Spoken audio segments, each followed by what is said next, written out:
Wild woman is the health of all women. Without her, women's psychology makes no sense. This wilder woman is the prototypical woman. No matter what culture, no matter what era, no matter what politics, she does not change. Her cycles change, her symbolic representations change,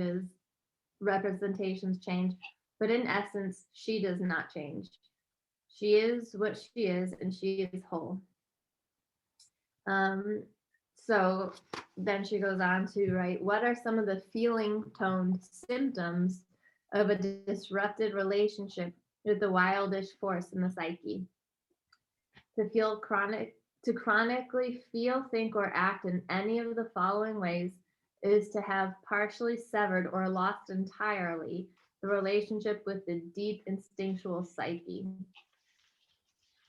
Using women's language exclusively, these are feeling extraordinarily dry, fatigued, frail, depressed, confused, gagged, muzzled, unaroused, feeling frightened, halt, or weak, without inspiration, without animation, without soulfulness, without meaning, shame bearing, chronically fuming, volatile, stuck, uncreative, compressed, crazed, feeling powerless, chronically doubtful, shaky, blocked, unable to follow through, giving one's creative life over to others, life sapping choices in mates, work, or friendships, suffering to live outside one's choice and one's own cycles, overprotective of self, inert, uncertain, faltering, inability to pace oneself or set limits, not insistent on one's own tempo, to be self conscious, to be away from one's god or gods, to be separated from one's revivification, drawn far into domesticity, intellectualism, work, or inertia, because that is the safest place for one who has lost her instinct, to fear to venture by oneself or to reveal oneself, fear to seek mentor, mother, father, fear to set out on one's imperfect work before it is an opus, fear to set out on a journey, fear of caring for another or others, fear one will run on, run out, run down, cringing before authority, loss of energy before creative projects, wincing, humiliation, angst, numbness, anxiety, afraid to bite back when there is nothing else left to do, afraid to try the new, fear to stand up to, afraid to speak up, speak against, sick stomach, butterflies, sour stomach, cut in the middle, strangled, becoming conciliatory or nice too easily. And then it goes on to uh, talk about what a healthy woman is like. So it says, a healthy woman is much like a wolf, robust, chock full, strong life force, life giving, territorially aware, inventive, loyal, roving. Yet separation from the wildish nature causes a woman's personality to become meager, thin, ghostly, spectral. We are not meant to be puny with frail hair and inability to leap up, inability to chase, to birth, to create a life. When women's lives are in stasis or filled with ennui, it is always time for the wildish woman to emerge. It is time for the creating function of the psyche to flood the delta. How does wild woman affect women? With her as ally, as leader, model, teacher, we see not through two eyes, but through the eyes of intuition, which is many eyed. When we assert intuition, we are therefore like the starry night. We gaze at a world through 1,000 eyes. The wild nature carries the bundles for healing. She carries everything a woman needs to be and know. She carries the medicine for all things. She carries stories and dreams and words and songs and signs and symbols. She is both vehicle and destination. And I'll just read a little bit more. Because this is just so good. To adjoin the instinctual nature does not mean to come undone, change everything from left to right, from black to white, to move the east to west, to act crazy or out of control. It does not mean to lose one's primary socializations or to become less human. It means quite the opposite. The wild nature has a vast integrity to it.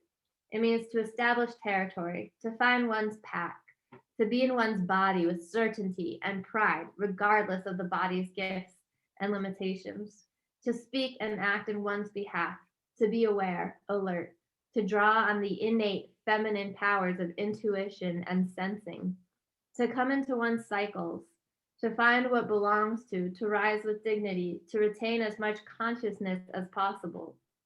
The archetype of the wild woman and all that stands behind her is patroness to all painters, writers, sculptors, dancers, thinkers, prayer makers, seekers, finders, for they are all busy with the work of invention, and that is the instinctive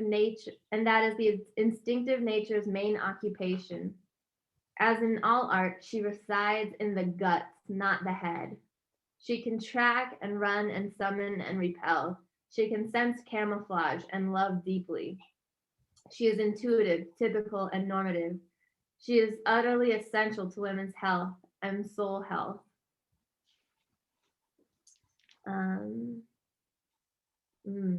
She is the life, death, life force. She is the incubator. She is intuition.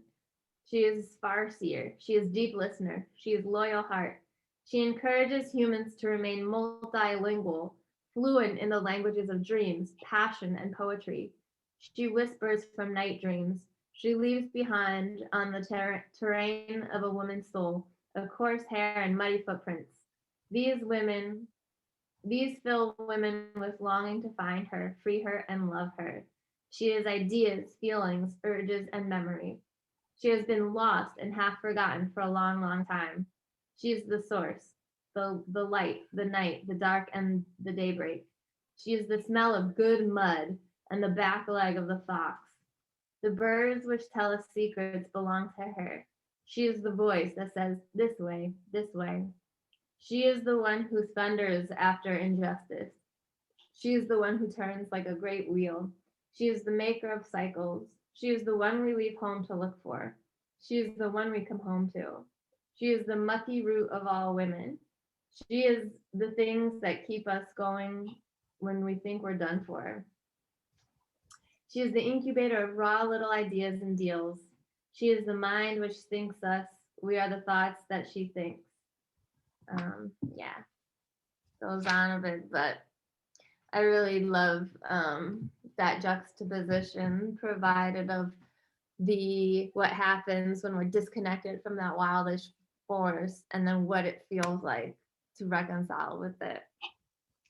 That sounds like nature. It sounds like what I was saying before is that no other species on this planet is lost and confused. They know what they need to do. Like with Bahiti, her tummy has been bothering her clearly. So, and how do I know is because I know that dogs and cats, they tend to go towards certain grass. So I see her sniffing, and seeing her sniffing, that's not a problem. She always sniffs. But seeing her sniffing pieces of grass and then biting that one specific piece of grass with her teeth and eating it and then sniffing more and finding those specific ones. And I know which ones they are. And I might actually go and bring her some grass back home so she can pick from it, right? But she intuitively knows what to do, how to do it. There's no handbooks, there's nothing like that.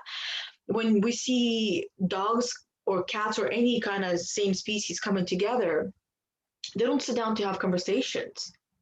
And they are connected. It's like they share one mind. They know when danger's coming without, having to actually see it coming. But we as humans, we have become so disconnected from one another, and we ran away from our natural state, because our natural state is being. It's not doing. It's not waking up and going to work and making sure the kids are fed, that you're fed, that you brush your teeth, you do this, and you have these routines over and over again that are not about you. Because I mean, in the house, yes, they are about you. So those are still, even if we're living in the wild, would still be feeding our young, taking care of them, and then they would be with us throughout the day as we go. We wouldn't be dropping them off at, at a petting zoo. Out of daycare, and then we go to our job and we work there. We communicate with people that we don't align with. You know what I mean? Because even in the wild, there are with birds, they don't all fly together. They fly in groups that have the same vibrational frequency, and typically because they were raised and lived in the same area, and so they migrate together. We as human beings, we're kind of like the same way, but because we keep moving around everywhere, we lost our tribe that we are actually connected with. Yeah. Yeah. Something that stands out every time I read those pages is just how many times she mentions intuition. Like the wild woman is intuition. Yeah. And which is a great way to put it for men as well. Like going back to what we were saying about having men there as part of the sacred circle that I had over the weekend. It was clear that the men present, the two men that were there and then surrounded by women, that they had surrendered to their own inner feminine, because the way they shared, it was clear they were sharing from their intuition, and that they were connecting to something deep within and also deep without. And so there's no reason that we all can't get back to that. Like as you're talking about going to work and working with people who aren't aligned, I was thinking, yeah, a wild woman wouldn't even entertain that for 5 minutes. If it's not aligned, nature has a way of destroying the pattern. However, most of us have been conditioned, like all of us have been conditioned from a young age to go to work and do your job and then go home, and that's it.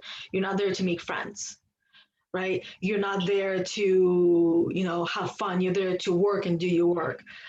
That's what we've all been conditioned to, because I remember going into work, and I mean, I tried to make friends with people, but it wasn't happening, because being a people pleaser and wanted to be liked by all,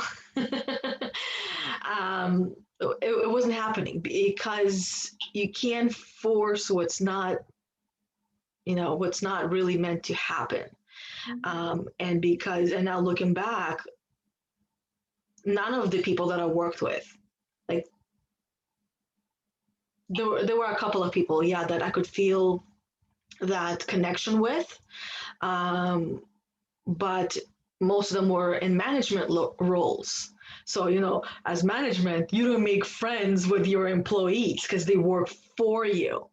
And for me, I'm like, oh my God, I always hated that, because nobody's working for you, they're working with you. We're a team. No matter what level you're at the end of the day, there are no levels. We're all equal and the same. You're doing a different job than me. That's it. Mm-hmm. And we're all human beings. Exactly, right? And then when you were saying like a wild woman would not put up with that, I know that I've always been a wild woman, but I wish I didn't put up with it. But at the same time, I'm glad I did, because I got to learn a lot. But I mean, what I'm hearing is that it's okay to not conform, that it's okay to, like, if you feel like you're not fitting in, that this is not for you, to listen to that voice, because that's intuition saying that it's not for me. So listen and lean into that voice. And no matter how scary the next steps are, take them. Mm-hmm.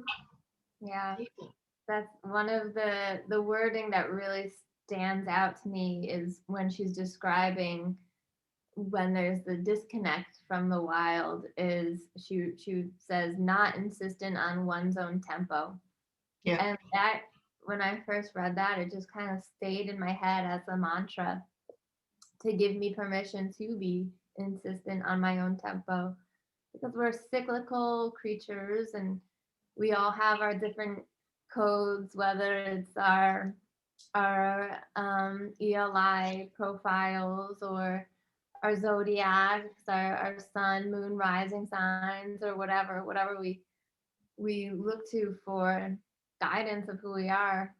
We're all unique from the moment we take our first breath. And so I know, for example, that my tempo is a lot slower than the status quo in society. So, I don't want to bring up COVID, but I'm gonna. When it comes to COVID, like I just keep, like I know what my intuition is telling me, and it's telling me what it always tells me when I'm not sure of when something just feels off. It's just simply like something's not right. Let's wait and see. And that wait and see, like let's just wait and see. That's the tempo I'm riding with right now, and I'm insistent on it.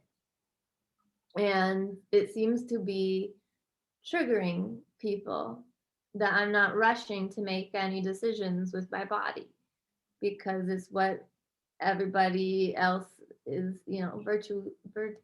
just learn the word virtue signaling, but that's what's being presented. And I just keep hearing, I'm insistent on my own tempo. It's been a year. Like it took me 4 years to get comfortable in college enough to be myself. Like it takes me time. So that's just one example. Like I am really clear on my guts. It took a lot of work to reconcile with this woman. Like I am a wild woman, fully reconciled with that wolf within, with the nature within. And anything that doesn't feel right, my guts are gonna tell me. Like she writes, it resides in the guts, not the head. I am listening to my guts. Yes. So that's, just one example of how it shows up for me, and why I just really love that permission to be insistent on one's own tempo. Yeah. And that's, as we were talking about, like if when you're going into work or you're doing a job and you sense that it's not for you, that it's not your tempo, that what's going to happen if you ignore it, if you ignore your gut. And I also heard that the gut, the stomach, is a second heart. So we feel it through our gut, but it's actually our heart that we're feeling it. And again, I do feel the difference between, because for me, my anxiety is more in the gut, which is so close to the heart that I can feel my heart pumping, but the heart, that's where the intuition for me resides. So what's going to happen if we ignore these whispers that this is not for me, this is not for me, because I did that for many years. I ignored it until one day I could no longer ignore it, because my body was literally crippling on me like this. Like I was delivering mail and organizing mail before we deliver them, and I couldn't even, like, my hands were like this. I was like a little T-Rex, like, hey! And of course, it wasn't really a happy moment, but I just like to make a joke out of it. Isn't that how comedians do it? They take their own pain and they broadcast it in front of everyone and laugh about it. So here we are, comedian Yana. But really, I was like a T-Rex, and it definitely was not a funny moment. because like it was difficult for me to hold the letters because my hands were not only like this, but they were shaking. My whole body was shaking. And that's my body, because I kept denying that this is not for me, this is not for me. I need to find something that's aligning with me, that I'm meant for more. I was refusing to hear that voice. I was ignoring my intuition because I was, for better lack of the words, I was brainwashed. I was conditioned to fit in and conform in the society that is out there, and I'm no longer a part of that, and it feels great. But of course, that comes with its own fears. And it took me, I think about, I started working when I was 13, and when I quit my last job, I was, I think, 30, if I remember correctly. And that's when I was the T-Rex hands. And yeah, so I had to, I'm still rediscovering my wild side of, running with the wolves, because there's a lot of programming conditioning that I am still working through and overcoming. But that is the price that we all pay when we ignore that voice that tells us this is not for you, this is not aligning, you're not moving at your own tempo, or what you were like, all the list of things of descriptions of what an attained woman basically sounds like and looks like, and is how she's living. That is the price that we would all be paying sooner or later,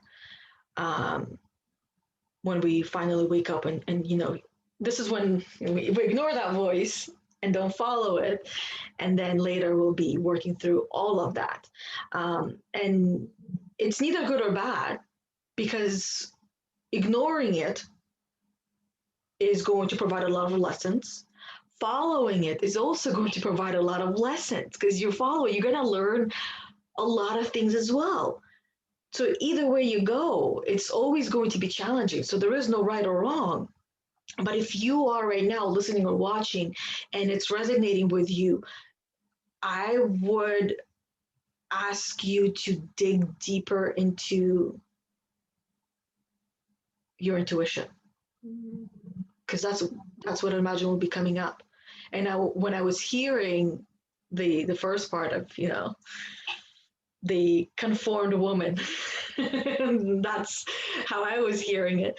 I was actually tearing up, because for me, pretty much every single word that was in there was describing my old self. Yeah. And that was just 3 years ago.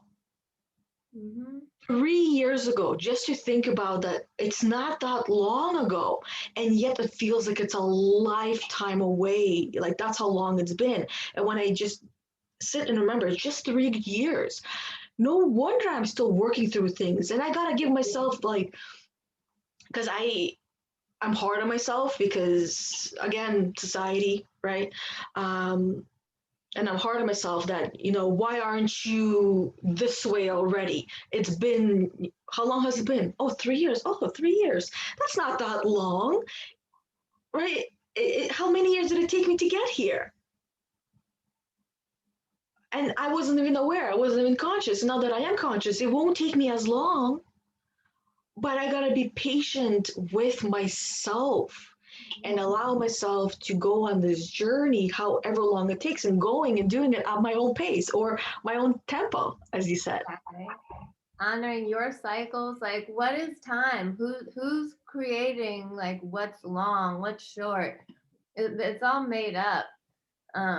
So what is time when we have our own cycles? Our cycles let us know. Our intuition lets us know what time is for us as individuals. Like, we're unique. We're each unique, and yeah. I resonate with, well, my former self with so many of those descriptions of the disrupted force in the psyche, or I like how you put the conformed woman. The phrase "the good girl" comes to mind a lot. Like, I wanted to be the good girl, and one of the descriptions she included was feeling muzzled. Yep. And so growth is cyclical. Like, feeling muzzled has been this cyclical journey for me. And I have no doubt that it's deeply tied into our karma as women, our karma within our ancestral lines, maybe past life karma. And so that's also, I just wanted to offer that when it comes to reflecting on our growth and the pace at which we're growing, because we really don't know how far back these patterns that we're untangling ourselves from go. So just for example, the feeling muzzled, first it was, I recognized when I felt muzzled back when I was working at the commercial real estate firm. And then so I would keep my truth to myself, and then I started working my way through it in that situation. And I remember getting passionate once and expressing from a place of passion, and my boss looked at me and he's like, "Why are you yelling?"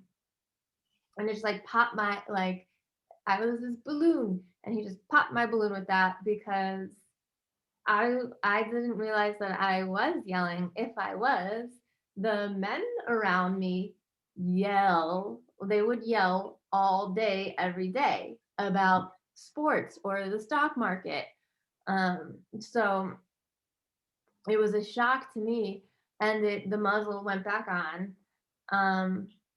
Another time I was feeling passionate about sharing information with my boss about millennials in the workplace. And I have no idea what this means, his response, but I'll never forget it. He looks at me and he goes, "Don't call yourself a millennial. You're better than that." And I was like, just again, I just deflated. I couldn't, like, what does he mean by that? Better than what? Like, I am a millennial. Like, that's what, when I was born. I was born in 1985. But then again, my muzzle went back on. I was afraid to share from that place of passion, because there were two clear instances where I shared from that place of passion and was told, like, basically shut up. And that had been a pattern from the time I was young, sharing from a place of intuition, of being a weird kid, a weird intuitive kid, kind of telepathic, just saying what I knew people were thinking, without any idea that they didn't want it shared out loud. And, or I would just expose the truth, thinking that that's what we're here to do. And so from a young age, I would be silenced or muzzled. And that's why my Gremlins message became "Your voice doesn't matter." And that was what I focused on in the module where we did the Gremlin project. I was working on your voice doesn't matter. That's because of these series of being muzzled. And even though I have mastered expression in certain situations, especially with people from childhood who are still in my life, I am confident now, speak my truth.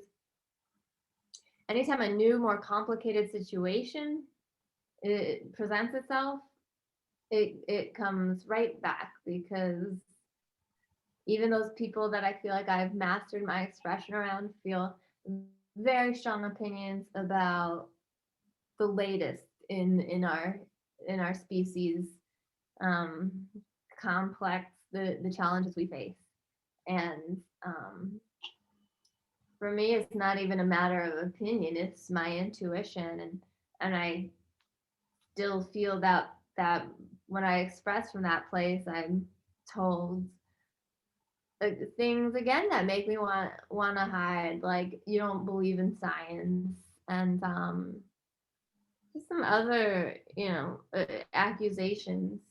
that I don't want to choose, or that I'm a phony because I don't want to choose in service to the greater good,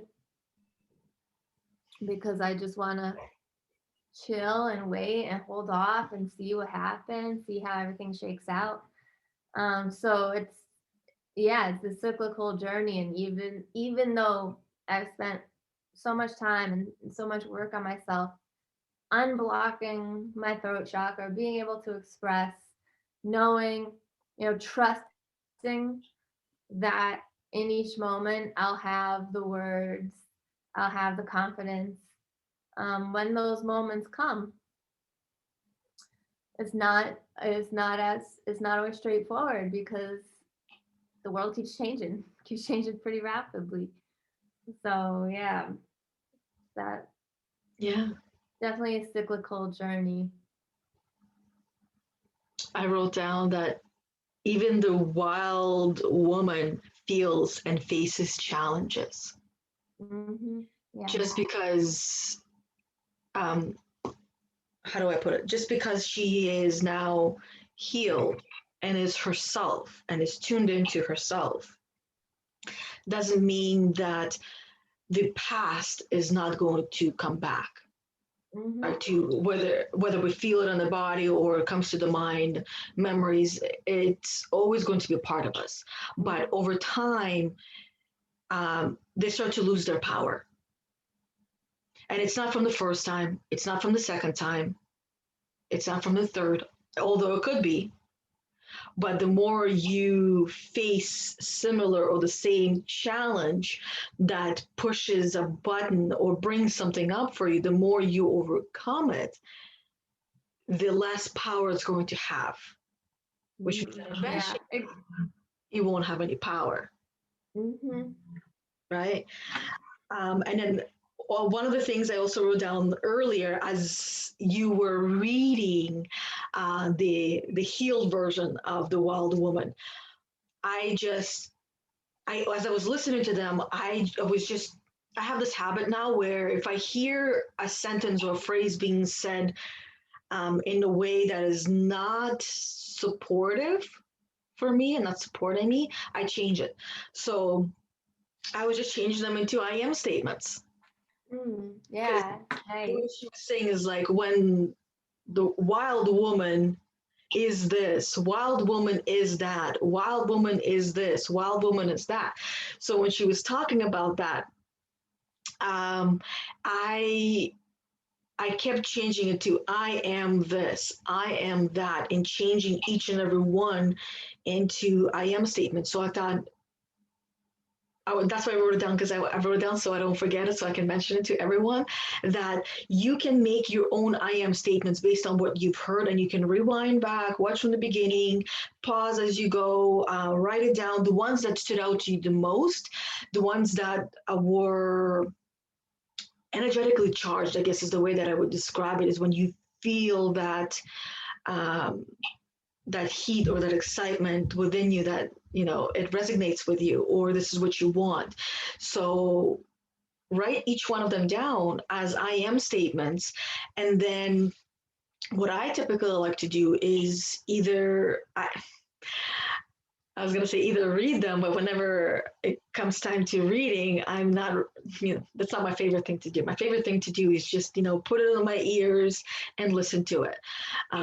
So then what I do in this example is I would record those, and I thought, like, oh, actually, maybe I can actually do these as my YouTube posts as well, my YouTube videos. But what I do is I record my I am statements or my my mantras with some background music, depending on what it is that I'm going to be reciting, saying, or repeating and listening to, and then repeating it to myself. Then based on that, that's when I choose the kind of music that I want to play in the background for myself. So that when I listen to it, it's not. And the reason why I do the music in the background is because when I listen to myself, just myself, it sounds boring. The way that That's the nicest way I can describe it. It sounds boring.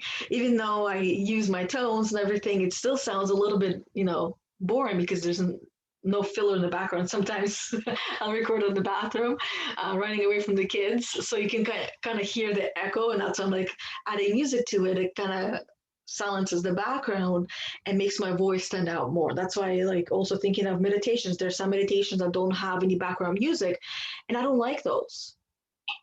I like a little bit of like ambience added to my experience, and that's why when I think of my future self, I quite often have, like, let's say I visualize myself playing in the field with kids and our pets. I visualize, in a sense, music playing. And what kind of music is playing? There's like birds chirping, river, and singing bowls, and I don't even know how to explain it, but like certain binaural beats that I listen to. Yeah, so I just picture that playing in there, so it brings in all the senses into that experience. And yeah, like I was saying, using those healing words of the healed wild woman as I am statements or as a mantra to, and using your own voice to record it, that has quite a bit of power to it. Because then you're listening to yourself. And I know many people will say, I hate my voice. I hate listening to my voice. Same concept. The more you listen to it, the more you're going to start liking it and getting used to it. I used to hate my voice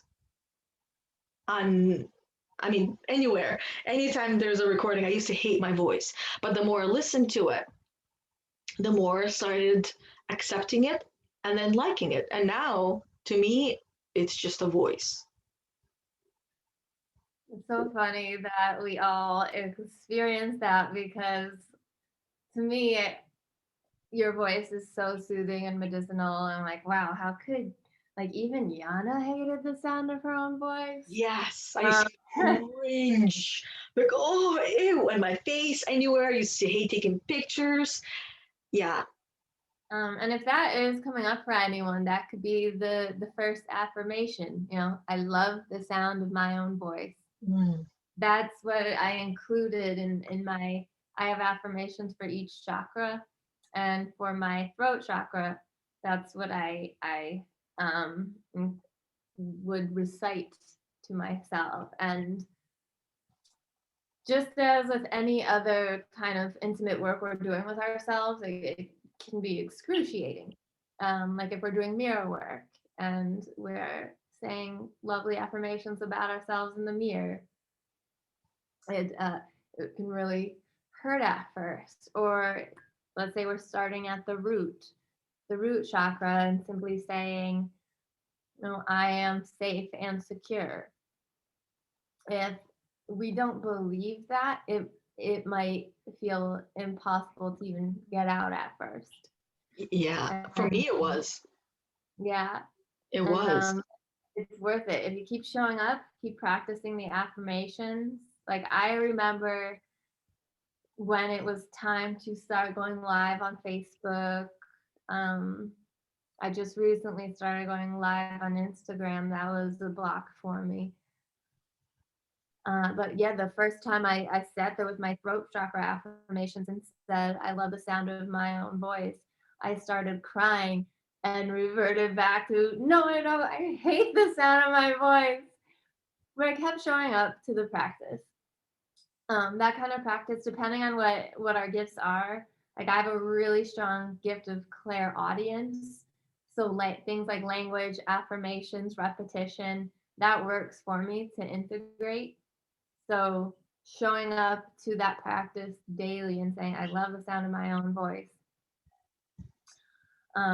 Even to this day, I don't know how true that is, but it's helped to continue to show up and go live and facilitate groups. Yeah. And so that could be, if you're cringing, that could be a great place to start. Just, I love the sound of my own voice. Because anything else is probably, if we don't, if we are cringing at the thought of that, it's probably a symptom of that we were discussing earlier, of a disruption or disconnect from that wildish force in the psyche. Like a wild woman loves the sound of her own voice. She loves her expression. It comes through her with passion and energy and confidence. So if we don't love our voices, we don't love our expression, then chances are it's that muzzle.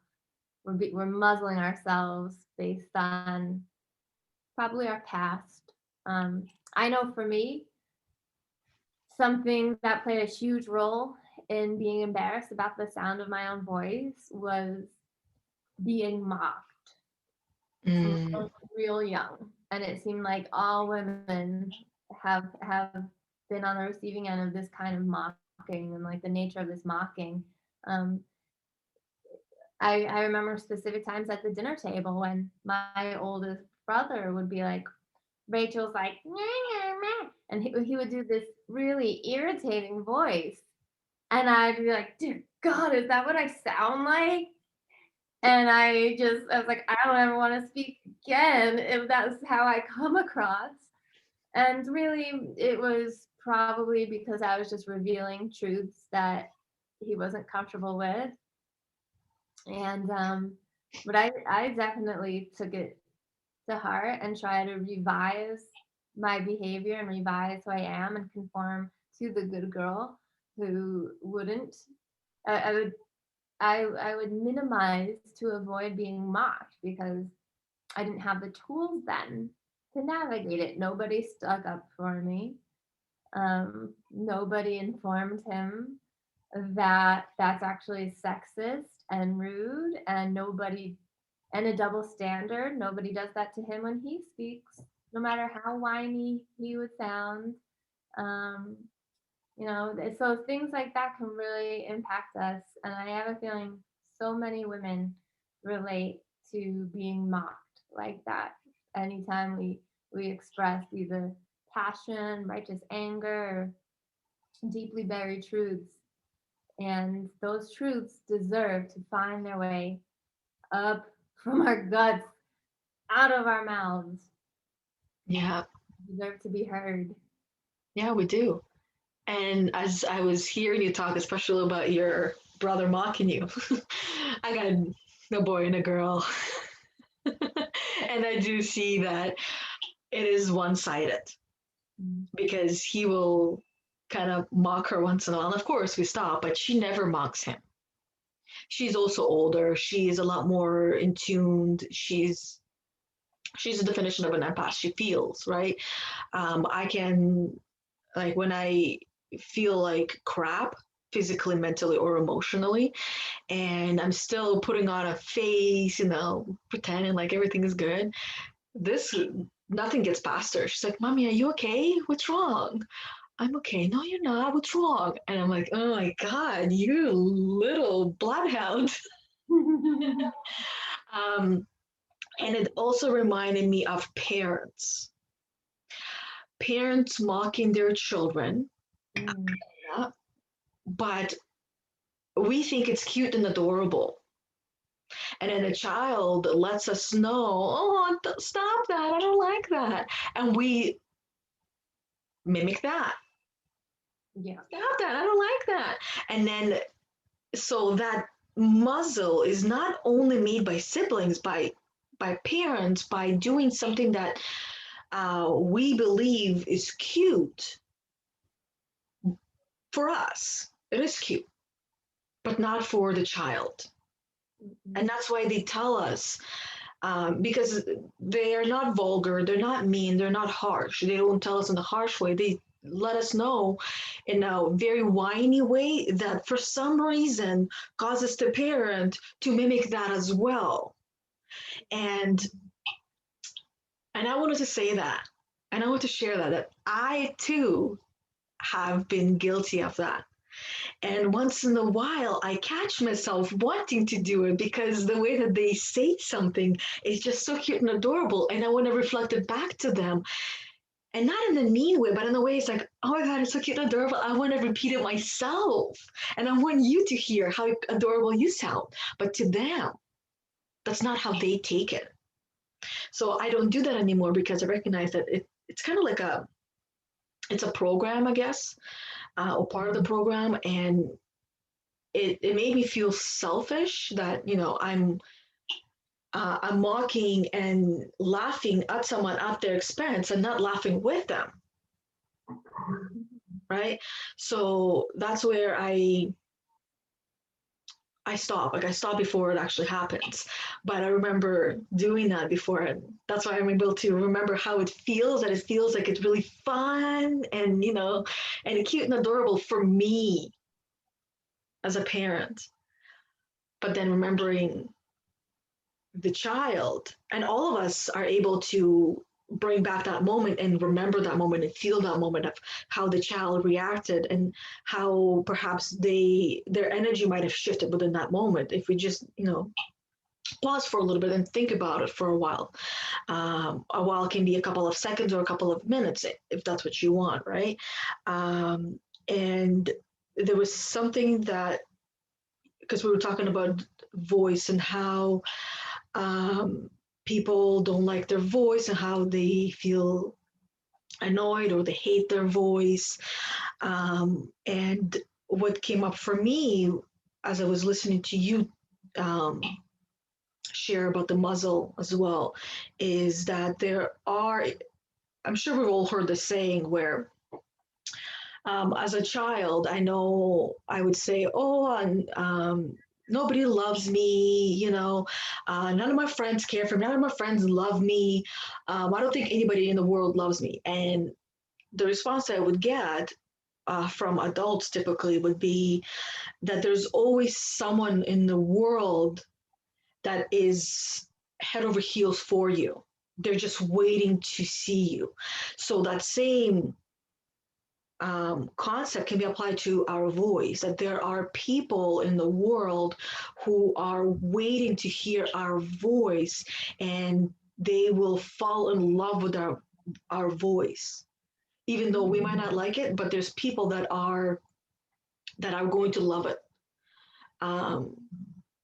So use it. And once I'm just trying to think like how for me I started doing live videos and then watching them back, and it was very uncomfortable. And hearing my voice, I eventually wasn't focused on my voice.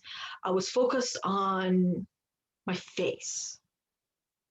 So by me focusing on my face and not focusing on my voice, I got used to the voice. But the reason why I was focused on the face is because I wanted to make sure I didn't look constipated. Right? Or too serious, that I would smile once in a while, because it's scary showing up on camera for the first time where it's like the smile, like it almost feels like it's fake even though it doesn't come across that way. So shifting the focus from one to the other, right, that might help, and eventually get used to it. And then the tipping point for me was when I would have conversations outside with people, and they would be very like helping people to bring awareness or deep conversation. Strangers that were sitting by or walking by heard me speak, and they told me that I have a beautiful, soft, healing voice. And to me, that was like, that's it. That's all I needed. Thank you. So at that point, that's when I really started loving my voice. And unfortunately, it was from external validation. Right. Well, they were probably sent there on divine assignment to be there at that moment to deliver that message. Probably. Yeah. And I remember one of the guys he was sitting nearby when I was having a conversation. I kept looking at him because I could feel he was listening. And then he got up, he went to get coffee. This was a McDonald's. This was when things were open. We were allowed to go inside and, sit close to one another and touch and breathe near one another without wearing muzzles. Speaking of muzzles, we're now being muzzled. So yeah, anyway, so he got up, he listened for a while, I'd say like at least 20 minutes. He got up, went to get coffee, on the way back caught my eyes because I just sensed like looking to look up, and that's when he told me that, you know, I have a beautiful soft voice, healing voice. I was like, oh, thank you. And I do agree that these things happen for when we need them the most. Mhm. Yeah. And so do the original wounds. Like my being silenced when I was young resulted in my journaling a lot. Last time, on Friday, we talked about journaling. And so being muzzled at a young age, I felt like I needed a witness. I needed some external source that felt like to see me in my struggle. And I got the sense that the humans around me weren't there for that. So I would take my pens, my journal, go upstairs, sit on the floor of my room, and just journal for hours. And maybe it would just be like, Andrew is so mean to me. You know, just something like that. And I'd get it all out on the page and then feel much better from a young age. And that became my medicine to the point where I became a writer. So the coach that I'm working with now, Mackenzie, she keeps reminding me that our greatest wound bumps up right against our greatest gift. So that struggle of if any of us have that struggle of inhibited expression in any way, we probably have some potent gifts with our expression, associated with our expression, that are waiting to come out. And something that I wanted to circle back to of this message, I hate my voice, I hate the sound of my own voice. If we think of all of the people we admire who express, who use their voice, whether it's podcasts we listen to, audiobooks we love, and the authors are reading their audiobooks. What if, I mean, chances are they all experience similar inner critics or gremlins. Mhm. What if they all let it stop them? Who would we look up? Who would we seek information from if all of them, like you've been watching a lot of Greg Braden. What if he let his gremlins stop him? I really love Rebecca Campbell's voice. She's an Australian writer. She wrote the book Rise Sister Rise and the book Light is the New Black, and has a couple oracle decks. And in Rise Sister Rise, she talks about a moment where she was about to do public speaking, and she just broke down crying. I remember that. Yeah, and it resonated. And she talked about that deep fear of persecution. And what if it stopped her? I would be missing out on so much because she was medicine for me for a long time. I mean, still is, but Rise Sister Rise was like, you know, that was my go-to for empowerment. And so that's just something to think about, because as you were saying, Yana, there's someone out there who's gonna love the sound of your voice. There are also people out there who need to hear your story. Yes. And yeah, we'll find deep healing medicine in your story. Yeah. And I know so many women and so many men that are carrying their stories around with them like they are badges. And now, badges doesn't necessarily mean that they're proud of them. Badges also means, because thinking, like I think of, I don't know the titles, but let's say a captain who leads a team of soldiers, and he's the one who would get the badges. And let's say he went and he lost all his soldiers, he would have that badge and he would be carrying it around, and that badge is not something that he's actually proud of because he lost all of his soldiers that he was responsible for. So that badge is a deep wound. So, and so many people, if not all of us, are carrying these stories, these badges, and not sharing them, mainly due to fears. And fears, they range, right? Where my story is not good enough, or I don't want to talk about it, I can't talk about it. But there's a lot of power to sharing your story, not just for yourself, but for people that are waiting to hear your story, and your story only. They've heard many, many stories, and yes, it did something for them, but your story and only your story might be and is and will be that turning point for them. Just like for me with my voice, that man was placed in my life in that specific moment that solidified my love and my appreciation, and seeing the value of my own voice and letting go of any kind of fear attached to my voice. If that didn't happen, if he wasn't there, I'd be waiting for him later on down life, right? That's what I'm saying, is that your story can do something like that for somebody else. It can be that exact thing that they needed to hear and experience that helps them to move forward, helps them to heal, recover, and they're just waiting for you. Mm-hmm. Yeah, absolutely.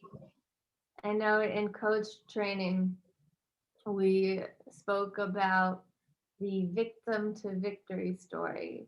Mm-hmm. And that's how we pull ourselves out of darkness and into the light. And Yana and I both have shared our stories many times.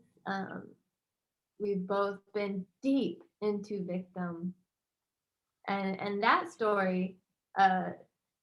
There are stories within the story. Yeah, multi-level.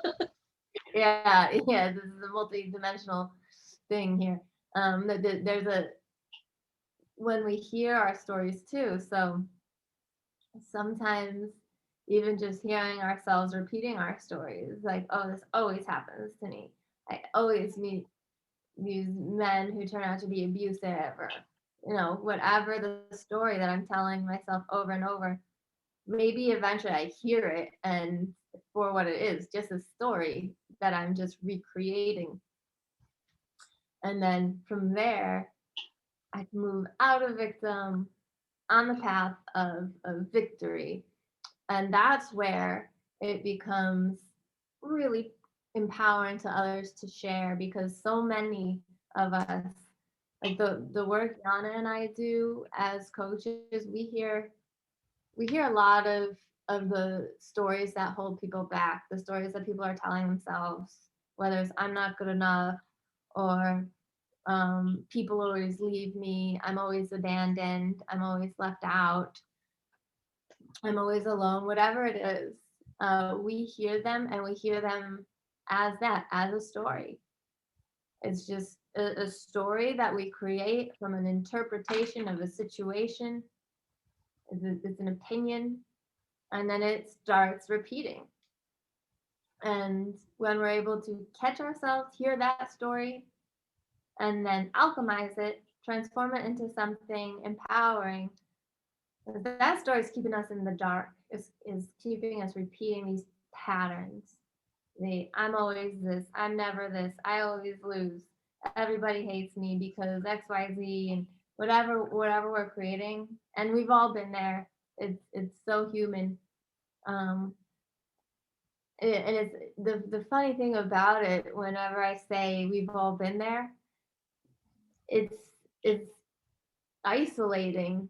So it's this weird paradox, because though that's what we've all experienced the most intimately, those stories that hold us back, they also isolate us, so we don't even share them with each other because they keep us locked in shame and guilt. But it's true. We all experience shame and guilt based on the stories that we tell ourselves that limit us. And then when we have gone through that experience of recognizing it, transforming it into something more empowering, and then show up differently, show up with confidence. Like we've talked about how we do deep inner work and then show up differently in our households, in work, in our relationships, and people suddenly notice, like, complimenting our energy. That didn't come out of nowhere. I mean, for the external world, it might seem like it, but for us, it's a lot of deep work, and in that deep work, from victim to victory, there's a whole story there that's that's inspiring to others. It's not one size fits all. It's not that, Rebecca Campbell's story, for example, is not going to fit everyone. My story is not going to fit everyone. So everyone's story is unique. And the 7.8 billion people in the world, we need as many storytellers as possible sharing that victim to victory success. Yeah, and I believe all of us are storytellers, and especially and when you were talking about that, we feel lonely, we feel alone when something happens to us, and what I was hearing is like we're stuck in our story and we can't get past that story. We keep replaying it in our minds. But if we start talking about it out loud, we might actually hear something ourselves, Yeah. connecting the beginning and the end of what you were saying. And this is what I know for me with my clients, and for me as a client, happens all the time. And just because you told a story 100 times, or maybe this is the first time you're telling it, you're going to get some kind of realization in one of these times. Not in each and every one, but you will get something depending on the topic that you're thinking about, and then how does that story that is coming up for you relating. And one of the things I also thought of is like that's the part that's important to go and talk about it, right? When something just happened, yeah, you might have to sit on it and think about it for a little bit, but it doesn't have to be like days, weeks, months, and years. A little bit can be, a couple of hours, and depending on what happened, yes, sometimes we do need to take time to heal the broken heart, the open wounds, right? So for me, when we lost our twins, it's not something I could just go and talk about it right away. It took me, I don't know. I was forced back into work without knowing that I had other options, and it was just 2 days after their funeral, and we lost them on Sunday. I went back to work on Thursday, so it's what, 4 days, 5 days, and so basically, I'm glad that it happened, because it allowed me to be distracted. But at the same time, by me being distracted, I didn't take the time to heal those wounds until about 8 years later. So even though I would talk about and talk about my story as a story, I wasn't connecting it with anything else. It was just, this is what happened. But but that made me stronger, and being very optimistic about it. And it was, and then every time I would kind of get deep into the conversation where I started feeling, I would stop and not go any further. So, and it wasn't until I allowed myself to go deep into that pain and feel it and experience it and see why I was feeling it. And because that's where realizations lie. Not on, the surface talk where we're kind of like normalizing and making it sound like it's okay and that we got it, but when we start feeling that pain, leaning into that pain, and it's actually not as painful as we think. It's actually very heart opening and healing, where at the other side of diving deep and then realizing why I'm still holding on to it like it happened yesterday, even though it's been 2008 is when we lost them in November. So it's been 12 years now, and it's still certain parts when I have a conversation, I still feel that pain. So now I don't stop myself. I go in, and coming out of that is when I feel healed. Like I released something, because that's where release happens. Release is not going to happen, tiptoeing around. There's a video that I watched of this horse where the horse is like dropping like really tiny little steps, and I was like, oh my god, this is hilarious. And it was on TikTok. This woman was reading comments of what people were saying about this horse. This is me sneaking to the fridge, right? And I thought, like, this is me tiptoeing around the actual problem, the actual issue, and tiptoeing like really quickly around it and not jumping into that pool. And then coming out of it, yes, wet, but that dries out. The water dries out. And that is when you do kind of experience weight loss in that moment. That's the only way I can explain it. It's like you feel slimmer, taller, lighter, like that you're not carrying this stuff on you anymore. And you feel like you can achieve anything at that point. Yeah. And one of the things that I wrote down in here is that a story that we're telling, that we're repeating over and over again, and might be true, but it is not the truth. Because the truth does reside in those places that we avoid going to because of fear of how am I going to feel. Like we feel like we're going to die when we go deep. And most people lean away from that. Whereas the best thing to do for anyone is to lean into it, lean into the fear, lean into the worry, lean into that, concern that you have. Because by leaning in, that is where you will find why that resistance is coming up, where that fear is coming up for you. And you feel better after. Yeah. And it is like the ego does fear annihilation. That's Eckhart Tolle in The Power of Now illustrates that so well, how much the ego fears annihilation. So any time that we're doing that kind of work, I call it shadow work, when we lean into that discomfort around facing the deep core wounds, or trauma of any kind, or parts of ourselves that we kind of put in a cave in our minds and sort of neglected and pretend it's not a part of ourselves. I've done that many times throughout my life with so many versions of myself, and every time I've reconciled with them, and that's painful, and I'm sure there are parts of myself still in the shadows that I haven't even uncovered yet, that I have yet to reconcile with.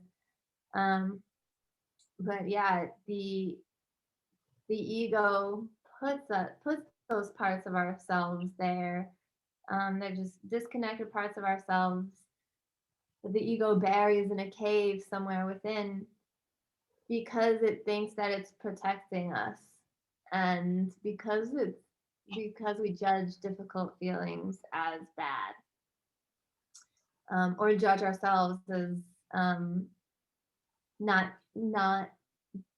equipped to handle them, or not needing to revisit them, or we think we're healed, we think we can handle it. Like something I wrote down is the level 4 energy of I can handle it. Yes, that's, yep. There's I'm fine. I can handle it. I just experienced tragedy, but I'll show back up at work. Yeah. And it doesn't give us time to grieve when we're moving that way. So, yeah, that I'm with leaning into that grief. Also, something that might be helpful is keeping in mind the polarity with each emotion. Like with love, there is loss, and the grief that we feel over the loss actually is a direct representative of our capacity to love. So I can use my relationship with my ex as an example. When that relationship ended, I was grieving so much. It was so painful. And I noticed he was just like, didn't really phase him. He was just on to the next one. And I was like, huh. And then it clicked. I was like, oh, he never loved. That's why. There's no grief here for him. He's not grieving the loss of me. There's no loss for him. There's no real loss. It's just a quick loss of energy, of energetic supply. We could find his energetic supply. So I was able to turn that around and lean into my grief with this excitement of like, how deeply do I love? Wow. Because I'm just grieving and grieving and grieving. My heart must be enormous. So I wanted to offer that as something, just a perspective going into pain, joy and sorrow. There's this beautiful poem is part of the book, The Prophet. It's kind of like collection of poems, and if I could see it, I'd read it. About joy and sorrow, and totally worth. Here, okay. It just offers a great image as sorrow being the container that is going to be filled with joy. Page 28. Just quick. Just want to share everything from all the books. All right, so basically there's a prophet in the village, and the people of the village keep asking him, oh, speak of this, speak of this. So then a woman said, speak to us of joy and sorrow. And he answered, your joy is sorrow unmasked, and the self same well from which your laughter rises was oftentimes filled with your tears. And how else can it be? The deeper that sorrow carves into your being, the more joy you can contain. Is not the cup that holds your wine the very cup that was burned in the potter's oven? And is not the lute that soothes your spirit the very wood that was hollowed with knives? When you are joyous, look deep into your heart, and you shall find it is only that which has given you sorrow that has given you joy. When you are sorrowful, look again in your heart, and you shall see that in truth you are weeping for that which has been your delight. Some of you say, joy is greater than sorrow, and others say, nay, sorrow is the greater. But I say unto you, they are inseparable. Together they come, and when one sits alone with you at your board, remember that the other is asleep on your bed. Verily, you are suspended like scales between your sorrow and your joy. Only when you are empty are you at standstill and balance. When the treasure keeper lifts you to weigh his gold and his silver, needs must your joy or your sorrow rise or fall. I like it. Yeah, that's from The Prophet by Kahlil Gibran. I was writing something down that got me thinking of it is through sorrow that we are able to uncover and unwrap our gifts. Yeah. And I'm trying to think back if I have been able to tap in and uncover any of my gifts through joy and happiness. I can't recall anything right now because we remember the pain a lot more than we do happiness and joy. It just seems to be part of our nature. It's like we dwell and we focus on the pain and suffering, and we remember it more, and we remember painful experiences more than we do the good ones. But we can flip that around by just shifting the focus on the positive ones and taking the moment to take it all in and using all of our senses, so that we add that to our library. Yeah. Our library in here. But all the gifts that I was able to uncover and receive was from or through sorrow, sourdough. Sourdough. I love sourdough. And through pain and suffering, right? Through loss and grief, through sadness and depression, through obstacles. That's when I would be given a gift, be aware of it, and then open it up when I was ready. And ready does not mean that I was in a happy and joyful place. Ready means that I can deal with it now. So let's see what's in there. Let's start tapping into that gift and exploring it and see what comes out of that. And by doing that throughout the 3 years, right? Again, not such a long time, but at the same time, time is an illusion. It is something that has been kind of like set boundaries for us, but at the same time, it's limitless. Time doesn't exist. All the time is now. So thinking of the 3 years, for me, they actually felt like 10 years. That it's been so long ago that I started doing the work, but it hasn't been that long. And it is by embracing the pain, by diving deep. And I honestly do not encourage anyone to do it on their own. Because it can take a lot longer. And again, depending on the type of pain anyone is dealing or working through, it might be best to consult with a professional to help you to go through that. Find the one that works for you, right? There's a lot of professionals out there that can help you, but you need to find the one that you remember how we were talking about in the beginning about energy, right? How you can be in the workplace and there's certain people that you're not really connected with. And one of the things I learned over the weekend is that with clients, right, that saying yes to a no client can be very damaging.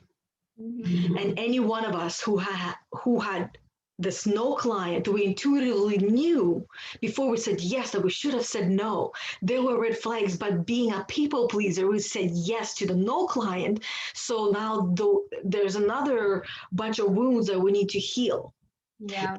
Same goes for the client, right? You as a client, do not say yes to a professional when you sense that it is a no. No matter how difficult it might feel. And I say that because if you sense that it should be a no and you still go along with it, it can do more damage than good. Yeah. I definitely had a professional do a lot of damage to my psyche. So it is really important. And I kept from day one. When she put words in my mouth, I thought, that doesn't feel right, but she's the professional, so maybe that's what they learned. I don't know. I just kept going along with it, and it was, actually made it exacerbated all of the issues that I was seeking for professional help to help smooth. Yeah. So it is so important. Like once you know, once your gut's like, something's not adding up. It's important to listen, and this goes back to our earlier conversation about our head and our guts and our hearts, and remember each part, the guts, they have their own neurons. The heart has about 40,000 neurons, and then the head has the most. But what we're learning here, all this is a way of learning how to listen to our guts and our hearts first, and then train the head, train the mind to give us permission to listen to our hearts and our guts.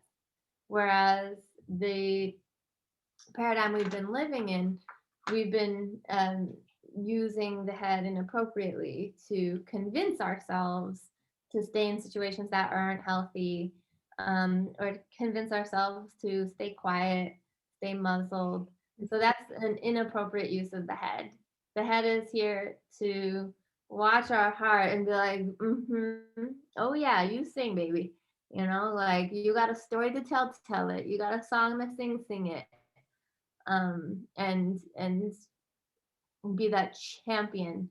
Like when we do the coaching the gremlin exercise, we're actually taking the head on a journey of going deep with us, feeling what that voice of the head, that naysayer and skeptic and critic, we're showing that part of our head how much it's been hurting us, and then offering to it, you don't want to do this, do you?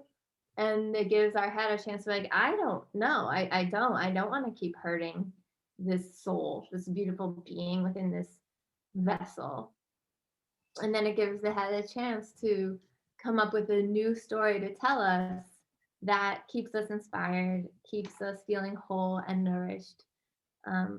So that's, if anybody wants to work on that, Yana and I are certainly, that's really the work we do with energy leadership. Like when we go through the levels 1, 2, and 3, all in the head. And then level 4, we drop into our heart. And then what happens is we're kind of weaving with our needle all the wisdom of the heart. And then for level 5, going back into the head. And this time, the head understands the heart and has the tools of discernment, so that the heart's no longer a bleeding heart or a wounded healer. The head is there to say, do you need to set boundaries? I'll give you permission to set boundaries. Do you need to speak up? I'll give you permission to speak up. Do you need to advocate for yourself? I'll give you permission. That's the kind of ally the head becomes through this kind of work. Yeah, it's connecting awareness of the levels that helps to connect the head and the heart. That's what I feel like the 7 levels do and have helped me to achieve. And I've said this out loud many times, and I shared with you, Rachel, but those of you that might be watching this video for the first time and haven't seen any other ones, I have purchased a lot of programs. I've gone through a lot of programs trying to find balance within myself. And it wasn't until the law of being and then following IPEC, which was a much, much, much deeper dive. That's because I wanted to now take myself on this journey of becoming a coach and give this medicine to everyone. But the law of being and then ELI specifically is what allowed me to clearly see the 7 energy levels and how I was showing up on each and every level, and understand what that meant for me and to me, and allow me to see choices.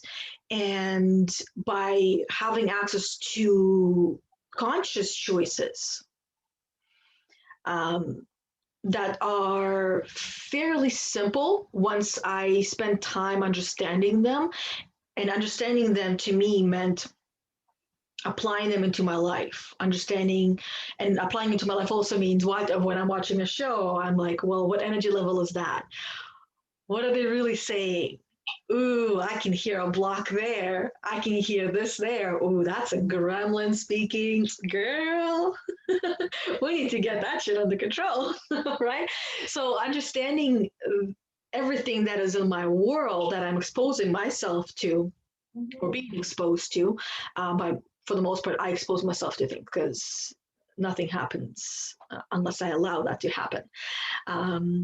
So everything that I expose myself, how that applies to who I am and helps me understand more of myself. And by understanding more of myself is when I now can tap into all the other options that are available to me that I am now aware of, which all of that, now bringing back to the balance, where I was looking for balance. The balance I was actually looking for, because let's use the wheel of life, for example, right? Where there's so many things on the wheel of life, and we want to balance everything: the family, the life, the career, the personal development, the self-care, everything in our life, right? The finances. We want to balance everything. And yes, going towards balancing each one is great. But in order to do that, the first balance that needs to take place is the one within, between the head and the heart. And for me and the people that I have worked with, that's what it really came down to. It allowed them to connect the two and then make better conscious choices in their day-to-day life. And it can happen pretty quickly. I know for me with the law of being, it happened within the first city. I was like, what the fuck is this? Like, what the hell? It was actually like the ELI and then the first city. And I'm like, oh my God, this is incredible. And everyone that I have taken through, and then you can speak for yourself, but I have a feeling it might be the same, that their reaction was quite similar. Yeah. The ELI itself, and we are able to actually sell just the ELI as well and take you through the debrief and the ELI. So if you don't want to go through the law of being, you have the option of just doing the ELI, and many people have found just that helpful. But then the law of being ties everything in, and it helps you to go through different parts of your life, and just like smoothly and seemingly, that doesn't even feel like you're doing any work. And everyone that I have taken through the law of being had the same response, where within like the first week, they're like, oh, this is awesome. Now I have someone who's going through the law of being for the second time with me in the group setting, and her experience going through it the second time is this is basically in her own words. I've gone through so many other courses and I've learned so many things, but I'm realizing that everything that I have been learning is leading back to the law of being. Everything is almost like a ripoff of the law of being, and the law of being is at the center of everything that I've been working towards in different parts of my life. And she said that she wants to continue doing the law of being every single year, once a year, because it's a 16-week program. I'm like, oh, great, because I'm planning on doing group coachings with the law of being once a year because it's a 16-week program. And it's, for me, it's intense. Because I gotta be available for every person as much as possible and give it my all, and make sure that the people pleaser in me also need to work more on that. But making sure everybody's getting what they need to. right? I want to give more, but at the same time, sometimes more is too much, right? Yep. Yep. So, yeah, Yeah. Sometimes less is more. exactly. That's the my mantra when it comes to plant medicine. Less is more. I know. I agree on that one. Yeah.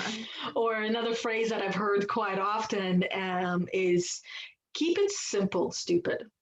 Mm. I don't like the end of it, but it makes sense.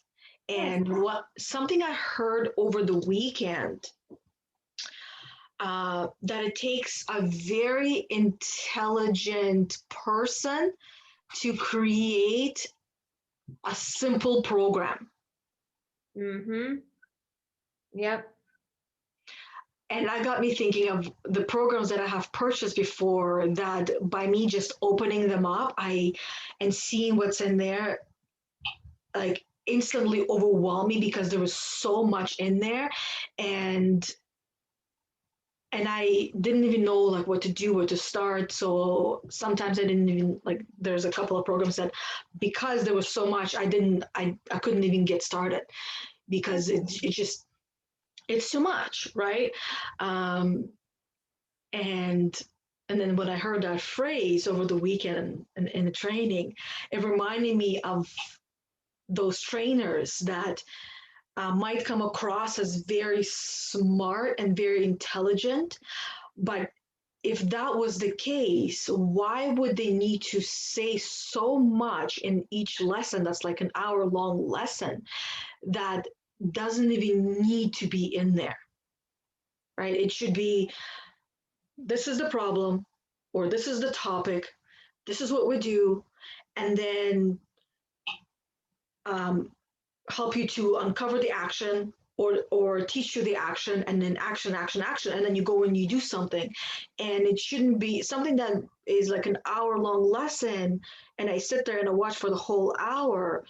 Only like 15 minutes of that in total is very valuable. Everything else is almost like a filler with I love stories, but there shouldn't be too many stories. Yeah. Speaking of which, we're going on 2 hours now. So there's a lot of filler in here, but a lot of gold too. But I am gonna get going for my 1 o'clock. But thank you as always. This was great.